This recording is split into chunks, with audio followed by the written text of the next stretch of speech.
ബലിപെരുന്നാൾ അവധിയിൽ വീണ്ടും തിരുത്തലുമായി സർക്കാർ. ബക്രീദ് പ്രമാണിച്ച് നാളെ സംസ്ഥാനത്തെ എല്ലാ വിദ്യാഭ്യാസ സ്ഥാപനങ്ങൾക്കും അവധി നൽകി സർക്കാർ ഉത്തരവിറക്കി.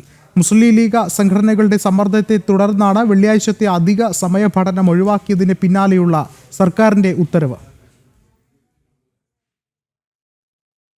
മുസ്ലിം ലീഗ് സംഘടനകൾക്ക് മുന്നിൽ ബക്രീദ് അവധി വിവാദത്തിൽ കടുംപിടുത്തം വിട്ടിരിക്കുകയാണ് സംസ്ഥാന സർക്കാർ. സംസ്ഥാനത്ത് ബക്രീദ് പ്രമാണിച്ച് എല്ലാ വിദ്യാഭ്യാസ സ്ഥാപനങ്ങൾക്കും നാളെ അവധി പ്രഖ്യാപിച്ചു. പ്രൊഫഷണൽ കോളേജുകൾക്കും അവധി ബാധകമായിരിക്കും. 1 മുതൽ 12 വരെയുള്ള സ്കൂളുകൾക്കും നാളെ അവധിയായിരിക്കുമെന്ന് പൊതുവിദ്യാഭ്യാസ വകുപ്പ് മന്ത്രി വി ശിവൻകുട്ടി അറിയിച്ചു. ഉന്നത വിദ്യാഭ്യാസ വകുപ്പിന് കീഴിൽ വരുന്ന പ്രൊഫഷണൽ കോളേജ് ഉൾപ്പെടെയുള്ള എല്ലാ വിദ്യാഭ്യാസ സ്ഥാപനങ്ങൾക്കും അവധിയായിരിക്കുമെന്ന് ഉന്നത വിദ്യാഭ്യാസ മന്ത്രി ഡോക്ടർ ആർ ബിന്ദുവും വ്യക്തമാക്കി. ബലിപെരുന്നാൾ അവധി വിവാദത്തിന് പിന്നാലെയാണ് സ്കൂളുകൾക്ക് നാളെ അവധി പ്രഖ്യാപിച്ചിരിക്കുന്നത്. നാളത്തെ പൊതു അവധി ശനിയാഴ്ചയിലേക്ക് മാറ്റിയത് വലിയ വിമർശനത്തിന് ഇടയാക്കിയിരുന്നു. 2 ദിവസം അവധി വേണമെന്ന് വിവിധ സംഘടനകൾ ആവശ്യപ്പെട്ടിരുന്നു. പ്രതിഷേധത്തിനിടെയാണ് സ്കൂളുകൾക്ക് അവധി നൽകുന്നത്. ശനിയാഴ്ച അവധി പ്രഖ്യാപിച്ച് സർക്കാർ ഉത്തരവിറക്കിയതോടെ മുസ്ലിം സംഘടനകളും കോൺഗ്രസ് അടക്കം രംഗത്തെത്തിയിരുന്നു.